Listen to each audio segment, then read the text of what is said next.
በጣም ተቀውጧል። በጣም ከባድ ረብሻ አለ። በቡታጅራ ከተማ ምን ተፈጠረ? ከትናንት መስከረም 17 2018 ዓ.ም ጀምሮ በቡታጅራ ከተማ ተፈጥሮ የነበረውን ሁከት ተከትሎ የተዘጉ መንገዶች የጸጥ ለባሮኪ ድምጽ ሆናችሁ በሙሉ እንኳን ደስ አላችሁ። ባሮኪ በዛሬው ዕለት ማለት ነው ሰላም ኦርቶዶክሳውያን የወንድማችን ጉሩ ተባለ እንግዲህ ዛሬ መስከረም 19 ተይዞ ነበረ። ቅዱስ ገብርኤል መልአኩ ረድቶት ይብላኝ ለእናንተ በአፋችሁ ብቻ እመብርሃን ለምትሉ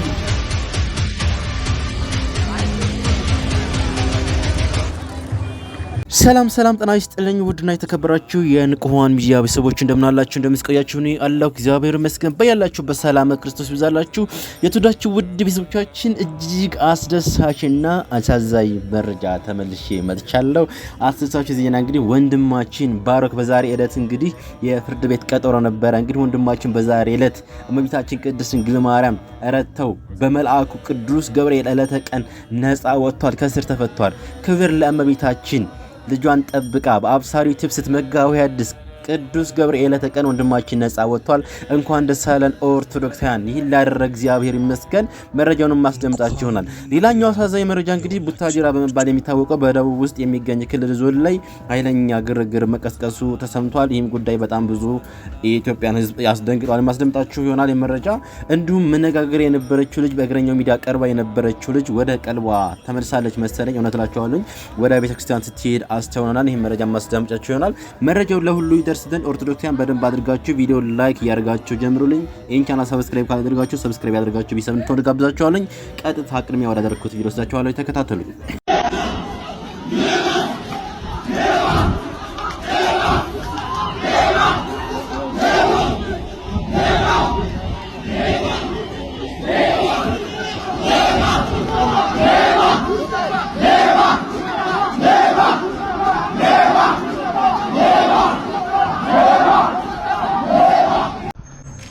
ሰላም ለቡታጀራ ነዋሪዎች በሙሉ።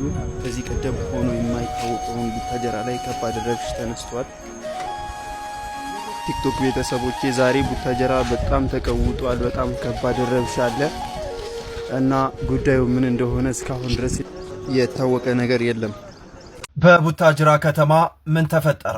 ከትናንት መስከረም 17 2018 ዓ.ም ጀምሮ በቡታጅራ ከተማ ግጭት ተቀስቅሷል። የግጭቱ ምክንያት ደግሞ ለዘመናት በመስቃን ወረዳ እንቦር ቀበሌ ተዳደረበት የነበረው የሰኖና ሴራ የዞኑ አስፈጻሚዎች የእንቦር ቀበሌ አይደለም የዶቢ ቀበሌ ነው ብለው በመወሰናቸው ይህም በተደጋጋሚ የመስቃን ወጣቶች ሽማግሌዎችም ይህ ልክ አይደለም ባህልን የማጥፋት ተልዕኮ ነው ብለው ተቃውሞት እንደነበረም ተገልጿል። ታዲያ የመስቃን ወጣቶች ትላንት ምሽት መስከረም 17 2018 ዓ.ም ጀምሮ በቡታጅራ ከተማ እንደምትመለከቱት ወደ አደባባይ ወጥተው የተቃውሞ አመጽ ማስነሳታቸውና በከተማ ሆቴሎች፣ መኪኖችና መገልገያ ንብረቶች ላይ ጉዳት ማድረሳቸው ተነግሯል። ዛሬ ድረስ አመጹ የቀጠለ ሲሆን በከተማው መደበኛ እንቅስቃሴ መስተጓጎሉን ተሰምቷል። ኦኬ እንግዲህ መረጃው እንደሰማችሁት ነው። እንግዲህ በደቡብ ክልል ውስጥ ነው የሚገኘው ቡታጅራ በመባል የሚታወቅ ዞን ላይ እንግዲህ በትናንትናው ዕለት የመስቀል ዕለት ከባድ ግርግር ተፈጥሮ ነበረ። እንደምታዩት እንግዲህ በጣም ብዙ ሰዎች ተረብሸው ነው ያሉት ማለት ነው። በአሁኑ ሰዓት እንግዲህ ምን ላይ ደረሰ የሚለው ነገር የጸጥታ ሁኔታ አልታወቀም። መረጃዎችን እንግዲህ አጣርቼ ይላችሁ ይመጣ ይሆናል ማለት ነው በቀጣይ ቪዲዮ። እንግዲህ ኦርቶዶክሳውያን ወንድማችን ባሮክ ከዚህ ቀደም አንዲት ነገር ተናግሮ ነበረ። እጅግ ወሳኝ የሆነ ኃይለ ቃል ወንድማችን ባሮክ ተናግሮ ነበር። እሱን ሰምተን መረጃውን እንሰማ ይሆናል። የስር መፈታቱን ማለት ነው። መብርሃን ለምትሉ ይብላኝ ለእናንተ በእንተ ስሟ ለማርያም ብላችሁ የቆረሳችሁትን ያንን ክፉ ጊዜ ረስታችሁ ዛሬ ስለ ማርያም ክብር ዝም ጭጭ ብላችሁ ስለምትነዱትና ስለምትታጀቡበት ቪኤትና ስለምትቆጡት ጮማ የምታስቡ ይብላኝ ለእናንተ። የቤተ ክርስቲያን መምህር ነኝ ብላችሁ እውነትን መግለጥ ሐሰትን ማጋለጥ ሲሆን ምግባራችሁ ኦርቶዶክሳዊ ነቅቶና ቆሞ ሃይማኖቱን እንዳይጠብቅ ቀኝህን ሲመታ ግራህን ስጥ እያላችሁ ጥሬ የሆነውን የክርስቶስን ቃል በቃል እየነገራችሁ ኦርቶዶክሳውያን የምታደነዝዙ ይብላኝ ለእናንተ። ኦርቶዶክሳውያን ይብላኝ ለእናንተ። አገታት፣ አሰቃያት፣ አዋከባት የሚለውን የመናፍቅን ሐሳብና አጀንዳ ይዛችሁ ይታሰር ይገደል ያላችሁ ከትልቁ አጀንዳችሁ ተነስታችሁ ታችኛው አጀንዳ የተገኛችሁ ይብላኝ ለእናንተ። የኔ እውነትማ ሲገለጥ ይሄ ነው። የኔ እውነት ይሄ ነው። ተበልታችሁ አስበላችሁኝ እንጂ የኔ እናት እነ ባሮክ ቤቶ ሲመጡ እርሱን አግተው አስጨንቀው አዋክበውት ገፍትረውት ነበረ ወይ? ምክንያቱም ባሮክን ጠየቁት። ምንድን ነበር የሆነው?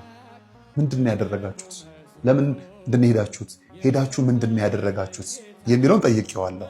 እንዲህ ብሎኝ ነበረ። ምናልባት ላንበብልዎት እስቲ እርሱ እውነት የሚሆነውን እሱም እውነቱን እውነት ሐሰቱን ሐሰት ብለው ይነግሩናልና ይሄንን ስነግረው በጣም በሚያሳዝን መልኩ ወንድማችን ማውራት አልቻለም። ፖሊሶች ከበውት እንዳለ ፓትሮል ከበውት እንዳለ ነው የነገሩን በዚህ ሰዓት ላይ ማለት ነውና ለምንድን ነው እርሱን መጫወቻ ሜዳ ያደረጉት? ከዚህ ዓላማ ውጪ ያላችሁ ሰዎች እንደው ቆም ብትሉ ጥሩ ነው። ብሩክ እንደዚህ ብሎ ነበር። አንደኛ ከበር ቆመን በስርዓቱ አንኳኳን ይነግሩናል። እውነት ከሆነ ከበር ቆመን በስርዓቱ አንኳኳን። ማዘር የውስጥ በሩን ከፍተው ወጥተው ተመለከቱን። የብሎኩ የውጪ በር ጠጋ ብለው አውቃለሁ፣ ለምን እንደመጣህም አውቃለሁ፣ ልጆቼ ምን ልታዘዝ ሲሉ ጠየቁን። ከቆምናቸው ሰዎች መካከል እኔ አንዱ አልኳቸው፣ እማዬ እንደምን ዋሉ? ወደ ውስጥ ገብተን ማውራት እንችላለን እንዴ? በሚገባ ብለው አስገቡ። እውነት ነው፣ ይሄ እውነት ነው። ከዛ የውጭውን ቁልፍ ከፍተን ገባን። ሁለተኛ እንደገባን ለበዓል የተዘጋጀውን ጸበል ጻዲቅ አቀረቡ። ዳቦም ኬኔቶም እሱንም ትንሽዬ ልጃቸው አስያዘችን። ሁላችንም በላን ጠጣን። እውነት ነው። ተወሰነ እንትን ብላል። ያው እንትን ላይ ስላለ ሆት ስለሆነ ብዙም ቢሆን እሺ ያለው ነው። ኦኬ እንደሰማችሁት ወንድማችን ብሩኬ ወይም ባሮክ ይህ ቪዲዮ የመጨረሻው ንግግር ነበረ። ልክ ሴትዮዋ ቤት በሚገባበት ሰዓት ሚስታችን ቅድስት ድንግል ማርያም ስላልነው ቀደደችበት ቤት በሚገባበት ሰዓት እንግዲህ ተደረገ ኢንተርቪው ነው። ምንም አይነት ጥፋት እንዳላጠፋ በፈቃደኝነት ገብቶ እንደጠየቃቸውና በትህትናም ጭምር ኦርቶዶክሳዊነት በተላበሰ ስሜት ገብቶ እንዳናገራቸው ነው እንግዲህ የሚያሳየው ይህ ቪዲዮ ማለት ነው። ስለዚህ ወንድማችን ግን በእኛ ኦርቶዶክሳውያን ብለን ማህተብ አንጠልጥለን ነገር ግን ወንድማችን አሳልፈን ለመስጠት በተዘጋጀን ሰዎች ወንድማችን በቁጥጥር ስር እንዲውል አድርገናል። ነገር ግን እውነት አርነት ያወጣልና በአምላክ በወላዲተ አምላክ እርዳታ በመልአኩ በቅዱስ ገብርኤል ዕለተ ቀን ወንድማችን ብሩኬ ዛሬ ነፃ ወጥቷል። ነፃ ከመውጣቱ በፊት ግን ወንድሞቻችንም እንደዚህ ያለ ቪዲዮ እያጋሩ ነበረ ለአዳነች አቤቤ። እሱን ሰምተን ከዛ መረጃውን ማስደምጣቸውን ተከታተልን። ሁላችሁም ኮመንት ላይ እየገባችሁ አዳነች አቤቤ እናመሰግናለን በሏት። እናመሰግናለን አዳነች አቤቤ በተነገራት በአንድ ቀን ውስጥ ነው ልጅቱ እንድትያዝ ያደረገችው። ታዲያ ይህም መልእክቴ አዳነች አቤቤ ይድረስሽ። ወንድማችን ባሮክ ይህ ከላይ የምትመለከችው ማለት ነው። ይህን ቪዲዮ እንደምታይ ተስፋ አደርጋለሁ። እናንተ ኮፒ ሊንክ ሪፖስት ሼር አድርጋችሁ አድርሱላ። ፖሊስ ከማህበረሰብ ጋር ተቀናጅቶ አንድ ላይ በህብረት እንደሚሰራው ሁሉ ወንድማችንም ባሮክ የፖሊስ ተባባሪ ነው። ምክንያቱም ወንጀለኛን ለህግ ሊያቀርብ ነው እዛ ቤት ሄደው። ስለሆነም ወንድማችን ሰኞ ዕለት የፍርድ ቀጠሮ አለበት። ስለሆነም እባክሽ አዳነች አቤቤ ደውለሽ ድምፅ እንድትሆኙ ወንድማችን በሰላም ወደ ቤቱ እንዲገባ ክብርት ከንቲባችን በትትና እንጠይቃለን። ድምጻችን ይሰማ። አመሰግናለሁ። እንደሰማችሁት የጋዜጠኛ ኦርቶዶክሳዊ ወንድማችን እንግዲህ ለወንድማችን ብሩኬ እንደዚህ ያለ መልእክት አስተላልፎ ነበረ ለክብርት ከንቲባ ማለት ነው። እጅግ ተገቢ የሆነ ጥያቄ ነው ወንድማችን ያነሳው። በጣም ብዙ ሰው አይቶታል። በጣም ብዙም ላይክ ነበረው። ተገቢ የሆነ ጥያቄ ስለሆነ ማለት ነው። ወንድማችን የሰራው ስራ ወንጀለኛን ጠቆመ እንጂ ምንም አይነት ስህተት አልሰራም ወንድማችን ብሩኬ። ስለዚህ ከዚህ ከወንድማችን ደግሞ አስቸኳይ ፈጣን ትኩስ የወንድማችን የምስራች ዜና ሰምተናል ማለት ነው። ምስራችን ሰምተን መልስ ወንድማችን ብሩኬ በዛሬው ዕለት አምላክ ወላዲተ አምላክ ረድተው ነፃ ወጥቷል። ተጨማሪው መረጃ ላስደምጣችሁ። ለባሮኪ ድምጽ የሆናችሁ በሙሉ እንኳን ደስ አላችሁ። ባሮኪ በዛሬው ዕለት ማለት ነው ነፃነት ተብሎ ወደ ቤቱ ተመልሷል። ኮንግራቹሌሽን፣ እንኳን ደስ አላችሁ። ለሁሉም እንዲደርስ ኮፒ ሊንክ ሪፖስት ሼር አድርጋችሁ አድርሱ። ሰላማችሁ ይብዛ። እንወዳችኋለን። በገብርኤል ዕለት በዛሬው ቀን ወደ ቤቱ ገብቷል። እንኳን ደስ አላችሁ። እንደሰማችሁት እንግዲህ ወንድማችን ባሮክ በዛሬው ዕለት ተፈቷል። ጥላት ይቃጠል፣ ሰይጣን እረርድብን ይበል። ሁላችሁ ኮሜንት ላይ የገባችሁ ኦርቶዶክሳን ተመስገን ተመስገን፣ እንኳን ደስ አለ ተመስገን እያላችሁ ኮሜንቱን አጥለቅልቁት። ኦርቶዶክሳን ወንድማችን ባሮክ እንደሚታወቀው ለቤተክርስቲያናችን እንቁ የሆነ የኦርቶዶክስ የተዋህዶ አረበኛ በእምነቱ ላይ ማንኛውም ጠላቻ ነገር ሲያይ የሚያወግዝ የሚጸየፍ ለእምነቱ ዋጋ የሚከፍል ወንድም ነው። ተመስገን ያላችሁ ኮሜንቱን አድርጉልኝ።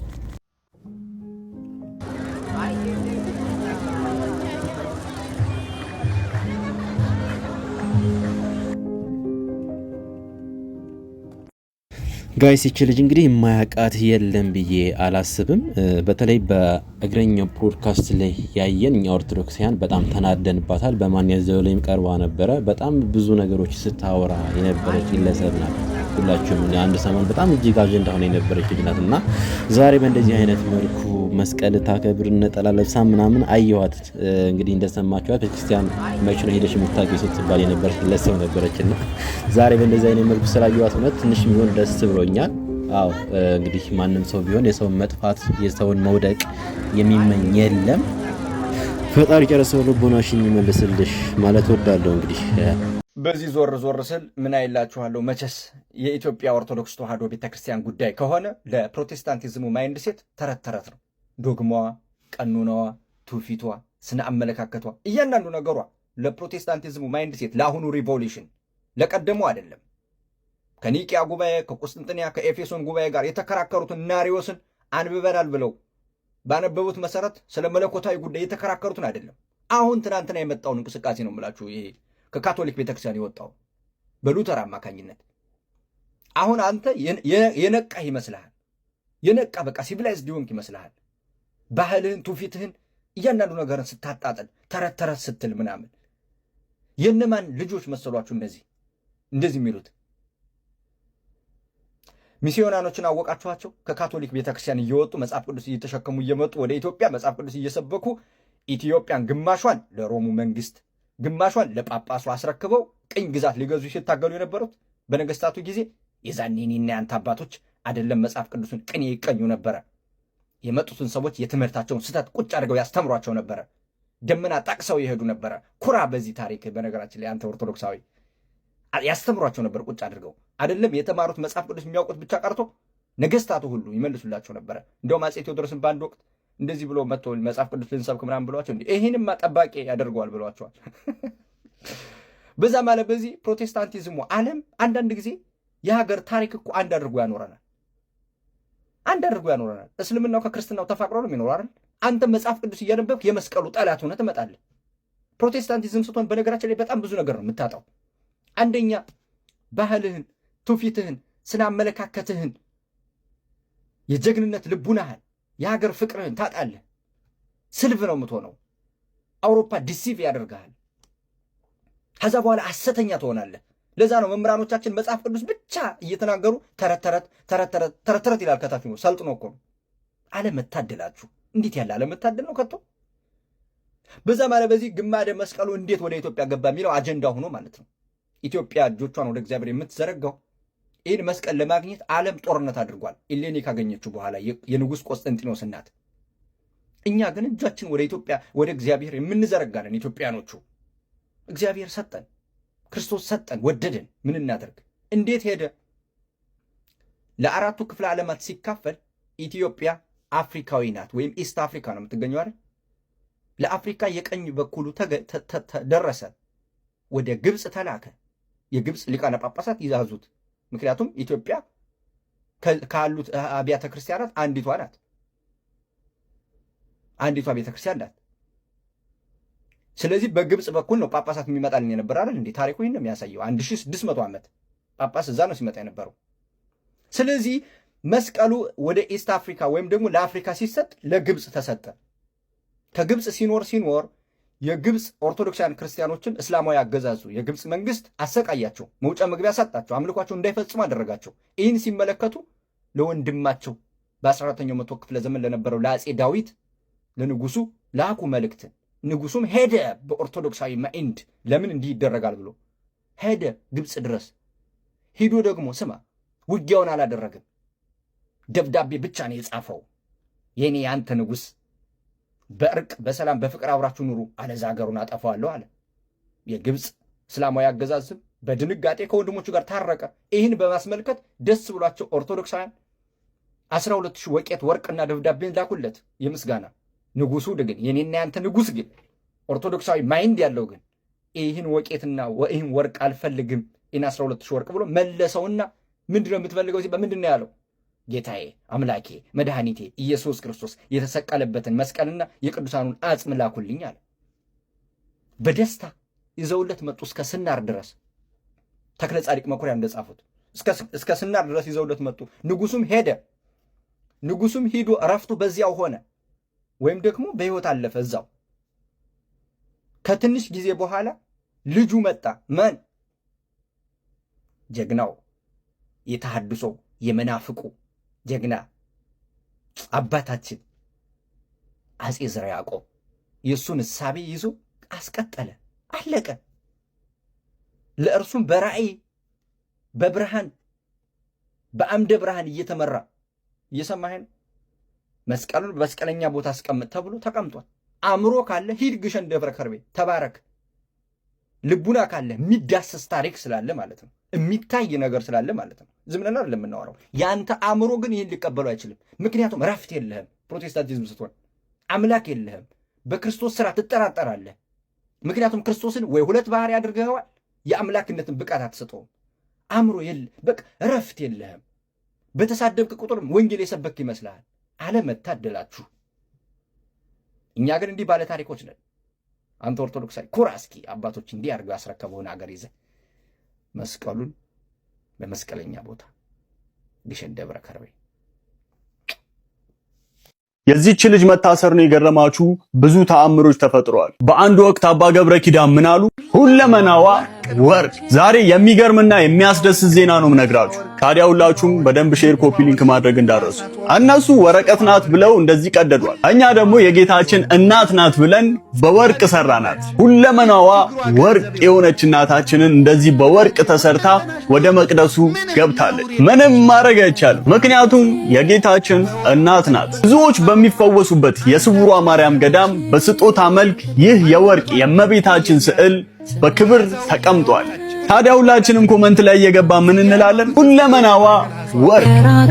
በሾህ መካከል አብባ የተገኘች የእመቤታችን ስዕል አትያዝም መባሏን አባ ሕፃን ዛሬ ነው መናገሩን የሰማው። እሱ 2 ሽጉጥ ይዞ እየዞረ 3 ሽጉጥ ይዞ እየዞረ እመቤታችንን ይዞ አደባባይ መውጣት አይቻልም መባሉን አቡነ ዲዮስቆሮስም ከአዳነች አቤቤ ጋር እንዲህ ማሽቃበጣቸውን ከዛሬ 2-3 ዓመት በፊት አዳነች አቤቤ ቅዱስ ሲኖዶስ ጋር ነበር የምትሄደው። ቅዱስ ሲኖዶስ ጋር ሄዳ አባቶች ጋር ሄዳ ነጭ ልብስ ለብሳ ተጠርታ እንደ ልጅ ነበር የምትመጣው። አሁን እሷ ናት የምትጠራቸው፣ እንደ ውሻ፣ እንደ አሽከር፣ እንደ ጅል። እሷ መጅሊሱ ጋር ትሄዳለች፣ አባ ገዳዎቹ ጋር ትሄዳለች። አሁን ኦርቶዶክስ በኢትዮጵያ የተዋረደች ያነሰች ያነሱ ሰው እንድታንስ አድርገው የሚመሯት ሰዎች ስለመጡ እነ እንግዲህ ያው የእስራቱ ሰዎች ናቸው። አሁን በቢሮዋ ነው ገብተው ደጅ የሚጠኑት፣ ክብራቸውን ጥለው የቤተክርስቲያኗን አሳንሰው ዛሬ ቤቷ ሄደው ነው። እንደውም እሷ ትቆጣቸው ጀመራሉ። እንግዲህ አላጣራሁትም፣ በደንብ አጣራዋለሁ። ሳሚን አምነዋለሁ። የሳሚን መረጃዎችንም በደንብ አድርጌ አሳምሬ አምናለሁ። የሻይ ሰዓት ያወሩትን ሰምቻለሁ። ስለ ቢቀደድ ምን ችግር አለው? ዝም ብሎ ለመበጥበጥ ነው እንጂ መባሉን ሰምቻለሁ። እሷ እንደውም አዳነች አይ እንደዚህማ ትክክል አይደለም፣ ህገወጥ ስራ ነው፣ ይህንንማ መቃወም አለብን እስክትላቸው እና እነዚህ ሊቃነ ጳጳሳት ለሰማይ ለምድር ያስፈሩ የነበሩት ዛሬ ሄደው ደጅ የሚጠኑ የሚዋረዱ ሆነዋል።